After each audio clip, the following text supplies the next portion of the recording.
요즘 우리가 잘 쓰는 말에 멀티태스킹이라는 말이 있습니다.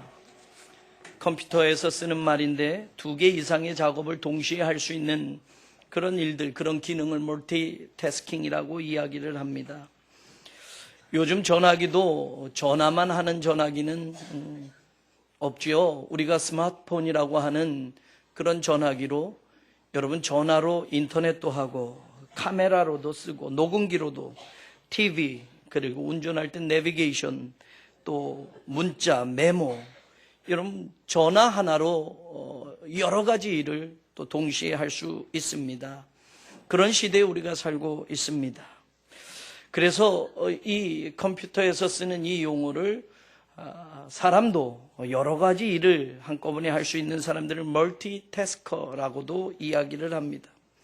제가 미국에 있을 때 운전하다가 오전에 이런 여자를 봤습니다. 옆에 있었는데 운전을 하고 있는 상황이에요. 그런데 룸미러를 보고 루즈도 칠하고 화장도 하면서, 그리고 귀에는 전화기까지 대고 있고, 여자분들은 그렇게 잘 한대요. 남자는 단순해서 못하지만 여자는 한 번에 여러 가지 일을 한답니다. 3가지 일을 하는 그런 분을 운전하면서 본 적이 있습니다.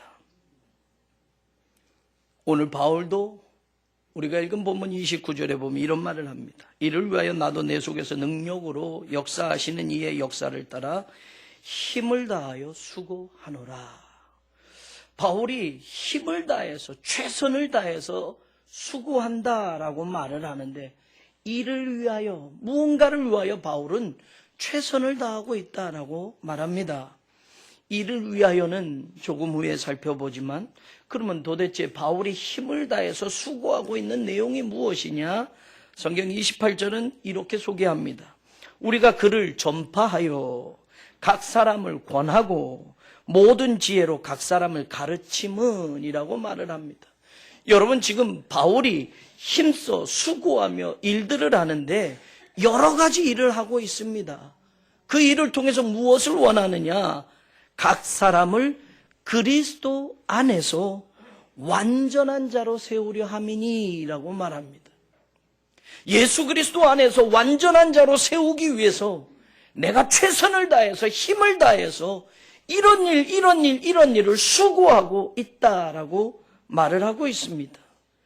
그를 전파한다, 그리스도를 전파한다라고 말합니다.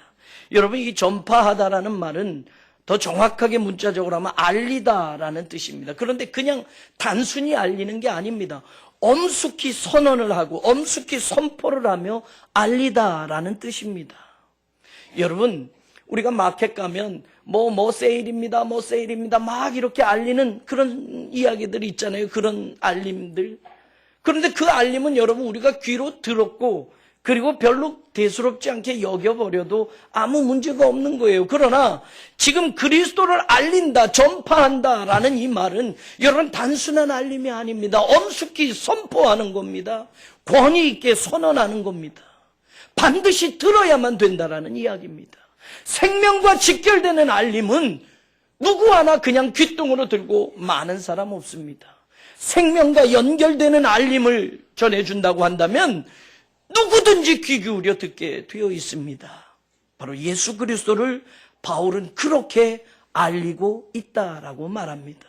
그것뿐만이 아니에요. 성경에 보니까 또 어떻게 일을 하고 있느냐? 각 사람을 권하고라고 말합니다. 권한다라는 말도 여러분 우리가 그 의미를 생각을 해봐야 돼요. 이 권한다라는 단어는 2개의 히라보가 합성되어진 말입니다. 누스라는 마음이라는 단어와 디테미라는 어디에 놓다라는 단어가 합성된 거예요. 그러니까 권한다라는 말은 단순히 권한다라는 말이 아니에요. 당신이 예수 그리스도를 마음속에 모셔야 된다라는 중요한 말입니다. 여러분, 권하는 건 예수 믿으시오 그리고 마는 게 아니에요. 당신 꼭 당신의 인생 속에, 당신의 마음 속에, 당신의 삶의 가장 중심에 바로 이분을 모셔야만 산다라는 이런 권함이라는 겁니다. 그러니 여러분, 얼마나 수고하며 애쓰며 바울이 이런 일들을 하겠습니까? 그냥 예수 믿으시오, 예수 믿으시오, 이 정도 차원이 아니라 우리의 마음속에, 각 사람의 마음속에 예수 그리스도를 모셔드려야 된다라는 간절함으로 이 사역을 감당하고 있는 것이 지금 바울이 하고 있다라는 겁니다. 뿐만 아니라 각 사람을 모든 지혜로 가르침은 이라고 말합니다. 복음으로 가르칩니다. 하나님의 말씀으로 가르칩니다. 예수 그리스도에 대해서, 하나님의 말씀에 대해서 이 말씀을 가르치고 있는 바울, 이것을 위해서 내가 힘을 다해서 수고하고 있다라고 말합니다. 여러분, 우리를 그리스도 안에서 완전한 자로 세우기 위하여 바울은 최고의 일을, 최선을 다해서 여러 가지 일들을, 그리스도를 위한 일이라면 그 일들을 감당해 왔다라고 말을 하고 있습니다. 그리스도 안에서 완전한 자로 세우기 위하여. 그러면 여러분, 그리스도 안에서 완전한 자로 세워진다라는 이 말뜻은 무슨 뜻이냐? 여러분, 세운다라는 말은 그냥 의미적으로 그냥 세워진다 뭐 이런 뜻이 아니에요. 신약 성경의 이 동사는 여러분 주로 어디에 쓰여지냐면 말입니다. 마지막 때가 되어서 우리가 하나님 앞에 설 때, 예수 그리스도가 다시 오실 때 그 자리에 서다라고 할 때 쓰는 단어가 바로 이 단어입니다. 그러니까 우리를 그리스도 안에서 완전한 자로 세우려 합니다라는 것은 그냥 일상에서 그렇게 세우려면 아니라 정말로 하나님의 백성으로 우리가 인생을 살고 마지막 때에 한 사람도 낙오함 없이 그리스도가 다시 오시는 그날 그 자리에 설 수 있도록 바울은 이런 수고를 감당하고 있다라는 이야기입니다. 믿음 생활이 무엇입니까? 이 땅에서 잘 먹고 잘 사는 것이 우리의 믿음 생활의 전부라고 한다면 여러분, 이건 잘못 생각하는 겁니다. 주님이 다시 오시는 그날, 저는 우리 교회가 그 자리에 서 있는 교회가 되기를 원합니다. 주님이 다시 오시는 그날, 저는 우리 성도 모두가 한 사람도 예외 없이 주님이 오시는 그 자리에, 그 기쁘고 복된 자리에 모두가 서 있기를 간절히 원합니다. 그러기 위해서 오늘 바울은 이런 일도 저런 일도 최선을 다해서 했다라고 말을 합니다. 그러면 그리스도 안에서 완전한 자다라는 말은 무슨 뜻일까? 이 완전이라는 말로 우리가 오해하면 안 됩니다. 여러분, 윤리적으로 도덕적으로 완벽해서 죄도 없고 흠도 없고 그런 사람이 되게 하기 위함이다라는 뜻이 아니에요. 이 완전하다라는 뜻은 여러분 정확하게 얘기하면 성숙한이라고 말하는 것이 더 맞을 거예요. 온전한이라는 뜻이 더 맞을 거예요. 성경에서는 또 이 단어가 장성한 사람으로 쓰여지고 있습니다. 실제로 에베소서 4장 13절에 오늘 우리가 읽은 완전한 자라고 하는 이 단어가 텔레이온이라는 이 단어가 어떻게 쓰여졌냐면 우리가 다 하나님의 아들을 믿는 것과 아는 일에 하나가 되어 온전한 사람을 이루어라고 할 때 이 온전한 사람이라는 단어가 똑같은 단어로 쓰여졌어요. 그러니까 완전하다라는 말은 조금 오해할 수 있어요. 이 단어는 무슨 뜻입니까? 하나님의 아들을 믿는 것, 예수 그리스도를 믿는 것에 더 성숙한 믿음, 온전한 믿음으로 서는 것을 이야기하는 겁니다. 예수 그리스도를 아는 일에 더 많이 그리스도를 아는 신앙의 자리를 이야기하는 겁니다. 그러니 여러분, 오늘 우리도 마찬가지입니다. 하나님의 아들을 믿는, 그리스도를 믿는 믿음의 자리에서는 성숙한 믿음으로 자라가야 될 줄로 믿습니다. 하나님 앞에 서는 날, 주님 앞에 서는 날 어떤 사람이 서느냐? 온전한 믿음, 성숙한 믿음으로 그 길을 걸어가는 사람만이 설 수 있다는 겁니다. 그리스도를 제대로 아는 사람만이 그리스도가 다시 오시는 그날 그 앞에 설 수 있다는 말입니다. 고린도전서 14장 20절에서는 이 단어가 또 이렇게 쓰여집니다. 형제들아, 지혜에는 아이가 되지 말고 악에는 어린아이가 되라. 지혜에는 장성한 사람이 되라 라고 할 때 장성한 사람이라는 단어로 번역이 되고 있어요. 그러니까 그리스도 안에서 완전한 자로 세운다라는 말은 그리스도 안에서 믿음의 장성한 분량에 이르는 사람이 되도록, 그래서 주님이 다시 오시는 날 그 자리에 설 수 있도록 바울이 이렇게 수고하고 애썼다라는 이야기입니다. 인격적으로 도덕적으로 완전 무결한 사람을 이야기하는 것이 아니라 신앙적으로 성숙한 사람, 하나님을 믿는 믿음에 온전한 믿음으로 어떤 삶의 조건에도 흔들리지 않는 그런 사람을 오늘 바울은 주님을 만나게 하기 위해서 힘을 다하여 수고했다라고 말하는 겁니다. 우리 교회의 올해의 표가 그리스도 안에서 완전한 자로 세움을 받으라입니다. 이 말씀이 우리 교회의 올해의 표입니다. 저는 우리 모든 성도들이 이 말씀 그대로를 붙들고 올 한 해 살아가기를 원합니다. 이전보다 더 신앙적으로 성숙한 한 해가 되기를 간절히 원합니다. 이전보다 예수 그리스도를 섬기는 일에 더 믿음직한 충성스러운 한 해를 살아갈 수 있기를 원합니다. 이전보다 교회를 섬기는 일에는 더 부지런하게 열심으로 일할 수 있는 올 한 해가 되기를 주의 이름으로 축원합니다. 여러분, 오늘 우리 모두는 그리스도 안에서 완전한 자로 하나님 앞에 설 수 있는 그런 믿음의 사람이 되어야만 합니다. 예수님이 다시 오시는 그날 저도 그 자리에 서 있는 목사가 되어야 하고 여러분도 그 자리에 함께 서 있는 성도들이 되어야 할 줄로 믿습니다. 이것이 가장 중요해요. 여러분, 이 땅에서 뭘 좀 더 갖고 사느냐, 이 땅에서 조금 더 축복받고 사느냐, 이거보다 이 땅에서 교회가 얼만큼 더 커지느냐, 얼만큼 큰 건물을 갖느냐, 얼마나 많은 성도들이 모이느냐, 이거보다 주님이 오셨을 때 과연 그 자리에, 그 앞에 우리가 설 수 있느냐, 이것이 우리의 믿음의 본질이어야 한다라는 이야기입니다. 올 한 해 그리스도 안에서 성숙한 믿음으로 이전보다 더 그리스도를 많이 알고 이전보다 더 열심으로 섬기는 한 해로 우리가 살아가서 주님이 언제 오시든지 우리 모두가 그 자리에 설 수 있는 복된 신앙인들이 되기를 주의 이름으로 축원합니다. 그러려면 여러분, 어떻게 살아야 하겠느냐, 어떤 믿음을 가지고 우리가 살아야 주님 오시는 날 온전한 믿음으로 그 자리에 설 수 있겠느냐. 바울은 세 가지의 중요한 가르침을 오늘 본문 가운데서 해주고 있습니다. 24절을 보세요. 나는 이제 너희를 위하여 받는 괴로움을 기뻐하고 그리스도의 남은 고난을 그의 몸된 교회를 위하여 내 육체에 채우노라 라고 말합니다. 여러분, 주님이 다시 오시는 그날 온전한 자로 그 앞에 설 수 있는 사람은 바로 지금 여기 오늘 이 자리에서 그리스도의 남은 고난을 자신의 육신에, 자신의 육체에 채워가는 사람이 되어야만, 교회를 위하여 그 고난의 자리에 참여하는 사람이 되어야만 우리가 주님 오시는 그날 온전한 자로 설 수 있게 됨을 믿으시기를 원합니다.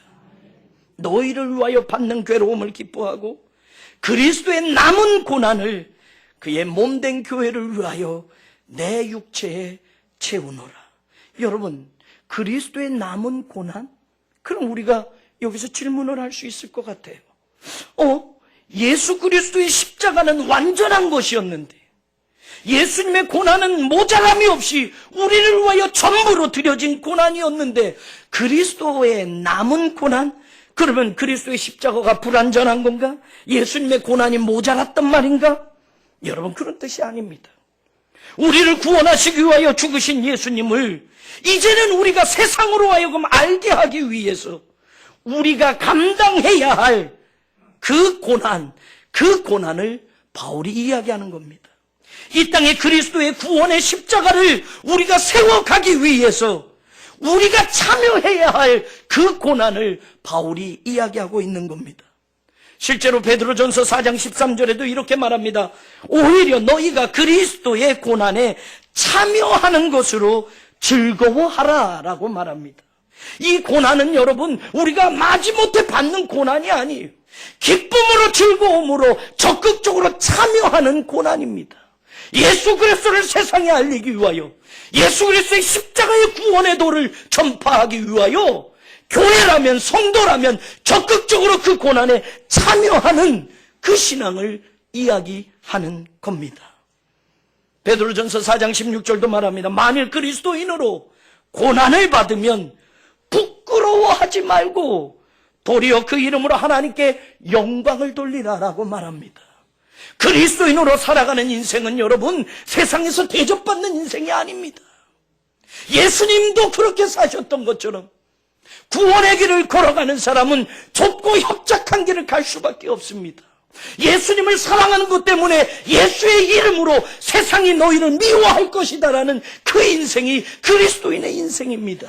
그렇기 때문에 그리스도인으로 너희들이 고난을 받는다고 한다면, 예수 그리스도를 쫓아가는 삶에 너희들이 고난을 받는다면 그 고난으로 부끄러워하지 말고 예수 그리스도의 이름으로 하나님께 영광을 돌리는 인생을 살아라라고 말합니다. 고린도후서 1장 7절도 말합니다. 너희가 고난에 참여하는 자가 된 것 같이 위로에도 그러할 줄 아느니라. 그리스도의 고난을 참여하는 성도, 그리스도의 고난을 받아들이는 하나님의 교회는 하나님의 위로가 있을 것이라는 이야기입니다. 그래서 로마서 8장 17절 너무나도 잘 아는 자녀이면 상속자요 곧 하나님의 상속자요 그리스도와 함께 한 상속자니 우리가 그와 함께 영광을 받기 위하여 고난도 함께 받아야 할 것이니라. 여러분, 예수 그리스도의 남은 고난을 채우는 우리가 된다면 그 고난은 고난으로 끝나는 것이 아니라 하나님이 주시는 영광의 자리로 들어가는 고난이 되어진다는 것을 믿으시기를 원합니다. 생각하건대 현재의 고난은 장차 우리에게 나타날 영광과 비교할 수 없도다라고 바울은 선언합니다. 사랑하는 여러분, 어떤 사람이 마지막 때에 주님 오시는 그날 온전한 신앙으로 주님 앞에 설 수 있는가? 지금 여기서 그리스도의 고난을 채우는 사람, 그리스도의 남은 고난을 내 육신의 삶의 자리에서도 포기하지 않고 피해가지 않고 부끄러워하지 않고 그 고난의 현장까지, 고난의 자리까지 믿음을 지켜가는 그 사람이 주님 앞에 설 수 있는 사람임을 바울이 이야기하고 있습니다. 고난을 통과한 성도가 부활의 영광에 들어감을 믿으시기를 원합니다. 고난을 이겨낸 성도만이 하나님의 상속자로 영광을 받게 됨을 믿으시기를 원합니다. 고난을 받은 성도가 하나님의 위로함을 받는다라는 것을 믿으시기를 원합니다. 우리 모두가 하나님 앞에 서는 날 그리스도의 몸된 교회를 위하여 지금 여기서 고난의 상처와 흔적들을 가지고 있는 하나님의 백성들이 바로 그날 주님 앞에 서는 날 하나님의 영광을 위하여 인정받는 상장과 훈장이 될 줄로 믿습니다. 여기에 받은 고난과 여기에 받은 상처가 하나님의 영광의 자리에 우리를 칭찬하시는 상장으로, 훈장으로 하나님의 위로가 우리에게 있을 것을 믿으시기를 원합니다. 저는 우리 교회가 올 한 해 이 표를 가지고 그렇게 살기를 원합니다. 하나님의 부르시는 그날 그리스도 안에서 완전한 자로 그 앞에 설 수 있는 믿음으로 오늘 이 자리에서 그리스도의 남은 고난을 내 삶의 자리에 채워가는 교회와 성도가 되어 하나님께 인정받는 성숙한 믿음의 사람들로 우리가 쓰임받게 되기를 주의 이름으로 축원합니다. 오늘 바울은 그리스도 안에서 완전한 자로 세워지려고 한다면 어떤 삶을 지금 살아야 하는가, 어떤 믿음의 자리를 지켜야 하는가 두 번째로 이야기합니다. 25절에 보면 내가 교회의 일꾼 된 것은 하나님이 너희를 위하여 내게 주신 직분을 따라 하나님의 말씀을 이루려 함이니라.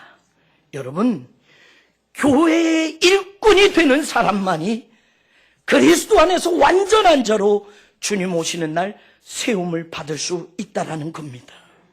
내가 교회의 일꾼 된 것은 무엇을 위함이냐?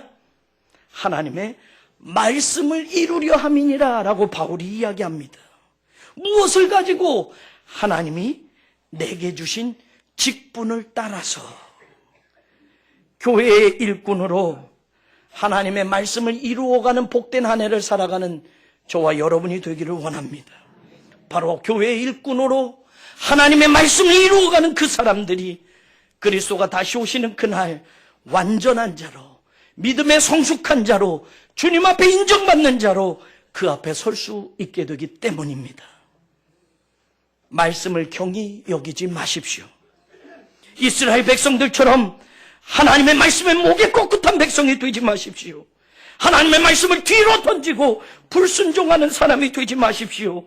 하나님의 말씀을 방해하는 사람이 아니라 하나님의 말씀을 이 땅에 이루어가는 사람들로 주의 교회의 일꾼이 되기를 원합니다.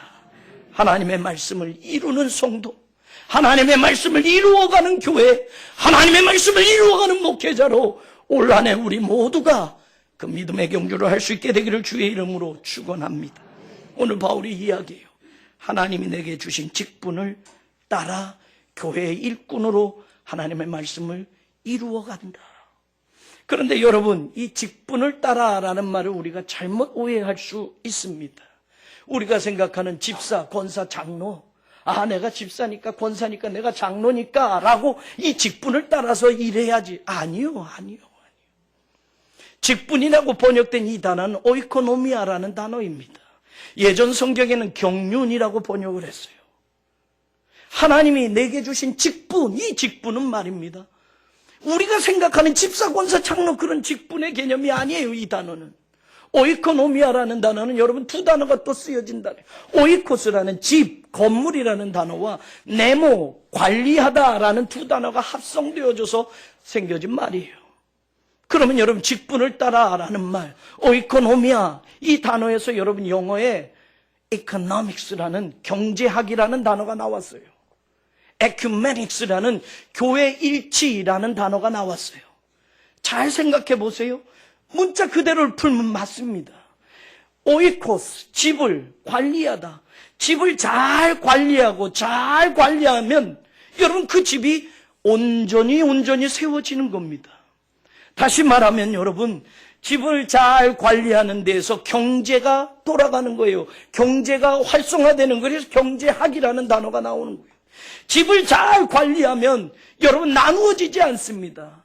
요즘에 교단이 많이 나누어졌잖아요. 무슨 교단. 그래서 요즘 무슨 운동을 하느냐? Ecumenical Movement. 여러분 교회 일치 운동을 하고 있어요. 이 교단 저 교단 나눠지지 말고 우리가 하나가 되자라는 뜻이에요. 집을 잘 관리하면 하나가 돼요. 일치가 돼요. 그러나 집을 잘 관리하지 못하면 나눠집니다. 파벌이 생깁니다. 바로 직분을 따라 일한다라는 것.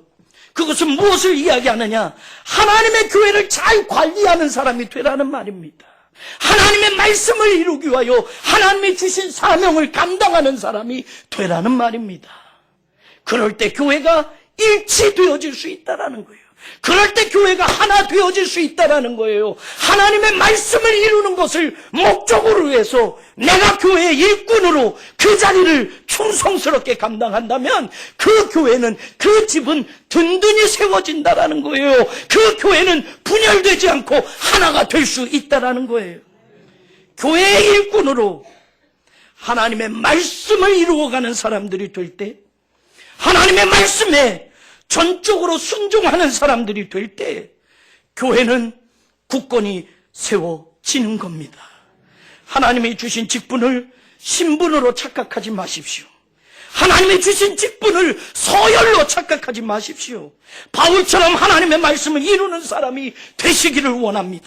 오직 하나님의 말씀을 이루라고 내게 하나님께서 사명을 주셨음을 잊지 마시기를 원합니다. 내 자존심, 내 감정, 내 경험, 내 지식을 붙들고 일하지 않기를 원합니다. 오직 하나님의 말씀만 붙들고 일하는 충성된 교회의 일꾼들이 되시기를 주의 이름으로 축원합니다.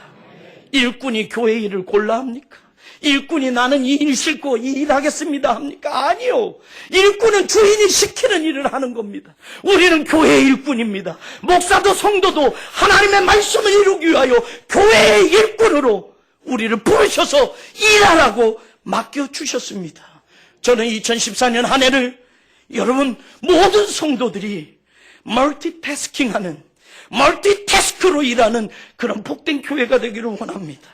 그저 예배 하나 겨우 드리는 거, 그거 하나 힘든 그런 신앙인이 되지 마시고, 속장도 할 수 있고, 교사도 할 수 있고, 주방 봉사도 할 수 있고, 주차 관리도 할 수 있고, 차량 봉사도, 찬양 대원도, 중보 계도 팀도, 전도 대원도, 독거노인 반찬 배달하는 사람도, 교회 청소도, 화분 관리도, 하나님의 교회를 섬기는 모든 일에 정말로 교회 일꾼답게 하나님의 영광을 위하여, 하나님의 말씀을 이루기 위하여 순종하며 일할 수 있는 진정한 일꾼들이 되기를 원합니다. 직분이 아니라 사명으로 일하십시오. 서열이 아니라 믿음으로 일하십시오. 교만이 아니라 겸손함으로 일하십시오. 일꾼은 그래야만 합니다. 대통령도 성도라면 교회에 와서 주차 관리도 할 줄 알아야 합니다.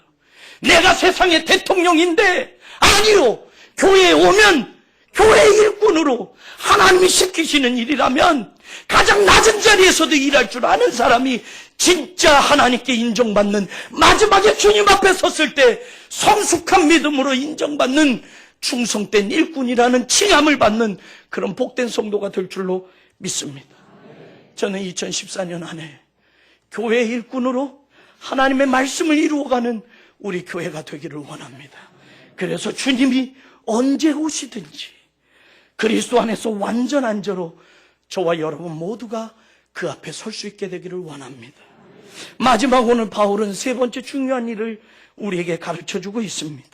26절에 보면요, 이 비밀은 만세와 만대로부터 감추어졌던 것인데 이제는 그의 성도들에게 나타났고, 하나님이 그들로 하여금 이 비밀의 영광이 이방인 가운데 얼마나 풍성한지를 알게 하려 하심이라. 이 비밀은 너희 안에 계신 그리스도시니 곧 영광의 소망이니라. 사랑하는 여러분, 주님이 오시는 그날 주님 앞에 완전한 자로 성숙한 믿음으로 설 수 있는 사람은 오늘 어떤 신앙의 길을 걷느냐? 그리스도를 아는 길을 걷는 줄로 믿습니다. 그리스도를 아는 사람이 되어야만 합니다. 어제 안 것으로 끝나지 마십시오. 오늘도 알아가야 합니다. 오늘 안 것으로 끝나지 마십시오. 주님이 오시는 그날 계속 우리는 그리스도를 알아가는 사람이 되어야 할 줄로 믿습니다. 너희 안에 계신 그리스도시니 곧 영광의 소망이니라 라고 바울은 이야기합니다. 그리스도는 이전에는 감추어졌던 비밀이었습니다. 만세전에는 하나님으로부터 감추어졌던 구원 계획이었습니다. 이 땅을 구원하시기 위한, 인류를 구원하시기 위한, 하나님의 백성을 찾으시기 위한 하나님의 비밀이 바로 그리스도이셨습니다. 그러나 그 비밀이 2000년 전에 십자가의 사건을 통하여 드러났습니다. 바로 그 십자가를 통하여 하나님의 모든 인류를 구원하시고자 하는 하나님의 계획이 선언되어졌다는 겁니다. 바로 그리스도를 통하여 풍성한 하나님의 영광이 선포되어졌고 드러나졌습니다.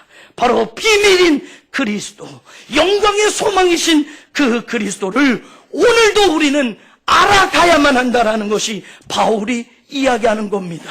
너희 안에 계신 그리스도, 얼마나 풍성한지를 알게 하려 하심이라 라고 말합니다. 알면 알수록 모자람이 없는 그리스도, 알면 알수록 더 풍성한 그리스도를 오늘도 우리는 알아가야만 된다라는 말입니다. 예수 그리스도는 우리를 바꾸시고 변화시킬 수 있는 능력의 분이십니다. 죄인을 의인으로 변화시키십니다. 사탄의 자녀를 하나님의 자녀로 삼아주십니다. 육에 속한 인생을 하나님의 영의 자녀로 삼아주십니다. 자신의 이기적인 사랑만을 위해 살던 사람을 하나님과 이웃을 사랑하는 인생으로 바꾸어 주십니다. 이 땅의 것, 유한한 세상만 보고 살아가던 인생을 영원한 것을 꿈꿀 수 있고 영원한 천국을 소망하는 인생으로 바꾸어 살게 하시는 분이 바로 예수 그리스도, 풍성한 영광 그리스도라는 것을 믿으시기를 주의 이름으로 축원합니다. 예수 그리스도는 우리의 인생의 일부를 바꾸시는 분이 아니라 내 삶 전체를 변화시키시고 바꾸실 수 있는 분이 바로 예수 그리스도이십니다. 실제로 골로새 교인들도 마찬가지였어요. 1장 21절에 바울이 이렇게 말해요. 전에 악한 행실로 멀리 떠나 마음으로 원수가 되었던 너희를 22절 이제는 그의 육체의 죽음으로 말미암아 화목하게 하사 너희를 거룩하고 흠없고 책망할 것이 없는 자로 그 앞에 세우고자 하셨으니 이전에는 골로새 사람들도 예수 그리스도를 만나지 못했을 때는 예수 그리스도를 믿지 못했을 때는 악한 행실로 저주받은 인생이었지만 이제는 그리스도를 믿게 되어 이제는 그리스도를 통하여 하나님이 주시는 화목한 자리, 다시 말하면 거룩하고 흠없고 책망할 것이 없는 성숙한 믿음의 자리로 지금 골로새 교인들이 살게 되었다라는 겁니다. 그리스도는 우리를 구원하시기 위하여 만세 전부터 감추어졌던 하나님의 비밀이셨습니다. 그러나 이제 그 비밀은 모두를 살리시는 풍성한 하나님의 영광과 하나님의 소망으로 드러나게 되었습니다. 사랑하는 여러분, 그리스도 안에 있는 그 풍성한 영광과 소망을 얻기 위하여 오늘도 이전보다 더 많이 그리스도를 아는 사람들이 되기를 원합니다. 그리스도 안에서 완전한 자로 사는 것은 그리스도가 우리를 구원하시기 위한 하나님의 비밀이셨고 그 비밀이신 그리스도를 더 풍성히 알아가는 삶 속에서 이루어 갈 수 있습니다. 우리만이 아니에요. 그리스도를 모르는 세상이 알도록 더 많이 알도록 그 삶의 자리에 그 믿음의 자리에 헌신하는 교회와 성도가 되기를 원합니다. 골로새서 2장 3절은 이렇게 말합니다. 그 안에는 바로 그리스도가 우리의 비밀이 되는 그 그리스도 안에는 지혜와 지식의 모든 보화가 감추어져 있느니라. 사랑하는 여러분, 이 말은 무슨 말입니까? 그리스도는 말이에요, 비밀이셨습니다. 그런데 여러분, 우리가 비밀을 이야기할 때 영어로 secret이라는 단어를 쓰기도 하고 mystery라는 단어도 쓰게 됩니다. 그런데 말입니다, 아무리 top secret, 최고의 비밀이라고 해도 그 비밀이 일반 사람에게 공개가 되면 더 이상 그건 비밀이 아니에요. 모두가 알게 되면 그건 비밀이 아니에요. 그 secret은 더 이상 secret이 될 수 없어요. 그러면 예수 그리스도가 비밀이라고, 하나님의 비밀이라고 이야기했는데 2000년 전에 그 비밀이 드러나서 모든 사람이 알게 되었다고 하는데, 그러면 예수 그리스도는 끝난 겁니까? 더 이상 그리스도는 알 필요 없는 겁니까? 이미 공개됐기 때문에 더 이상 비밀이 아닙니까? 아니에요. 성경은 말합니다. 그 안에는 지혜와 지식의 모든 보화가 감추어져 있느니라. 그리스도는 드러나셨어도 그 비밀을, 하나님의 비밀인 그리스도는 여전히 우리에게 비밀이라는 사실이에요. 알면 알수록 도무지 제대로 알 수 없는 그분. 그러니 오늘도 알아야 하고 내일도 알아야 합니다. 그래서 비밀이라는 단어를 히라보에서는 미스테리온이라는 단어를 쓰고 있어요. 미스테리는 여러분, 드러나도 여전히 미스테리입니다. 몰라요. 그 비밀이 드러나도 여전히 미스테리입니다. 그리스도는 그런 분입니다. 어제 내가 믿었던 그리스도 다 알아 라고 하는 사람, 오늘 알 필요 없어 라고 하는 사람, 아니요. 어제 그리스도, 오늘 그리스도, 내일 그리스도, 날마다 알아감 속에 신비한 하나님의 비밀인 그리스도, 그 안에 감추어졌던 모든 보화를 발견하는 복된 인생이 될 줄로 믿습니다. 포기하지 마십시오. 오늘도 그리스도를 알아가는 사람들에게 감추어진 보화가 드러납니다. 내일도 그리스도를 알아가고자 하는 성도들에게 하나님의 보화가, 그리스도 안에 감추어졌던 보화가 드러나게 될 줄로 믿습니다. 주님 오시는 그날까지 우리는 그리스도를 끊임없이 알아가야만 됩니다. 하나님이 감추어 놓으신 그 모든 지혜와 지식의 보물이, 보화가 예수 그리스도 안에 있기 때문에 그렇습니다. 인생이 어렵습니까? 그리스도 안에서 찾아보십시오. 삶이 힘듭니까? 그리스도 안에서 찾아보십시오. 그리스도를 알아가면 알아갈수록 삶의 모든 문제와 삶의 모든 걱정이 바로 그분 안에서 해결되어진다는 것을 깨닫게 될 줄로 믿습니다. 2014년 한 해 그리스도 안에서 완전한 자로 세움을 받는 우리 성도들 되기를 원합니다. 바울이 말한 것처럼 그리스도의 남은 고난을 채워가는 우리 교회 되십시다. 하나님의 말씀을 이루기 위하여 교회의 일꾼으로 충성되게 일하십시다. 하나님의 영광의 소망이시고 여전히 그 안에 수많은 하나님의 비밀의 보화가 담겨져 있는 그리스도를 끊임없이 계속 알아가는 교회와 성도가 되십시다. 하나님 앞에 인정받는 성숙한 믿음이, 하나님이 부르시는 착하고 충성된 종아라는 이 마지막 칭찬이 우리 교회를 향하여, 우리 성도들을 향하여 하나님이 주시는 귀한 축복의 선언이 될 줄로 믿습니다. 고마우신 하나님, 그리스도 안에서 완전한 자로 세움을 입는 성숙한 믿음의 교회가 되게 하여 주시옵소서. 예수님 이름으로 기도합니다. 아멘.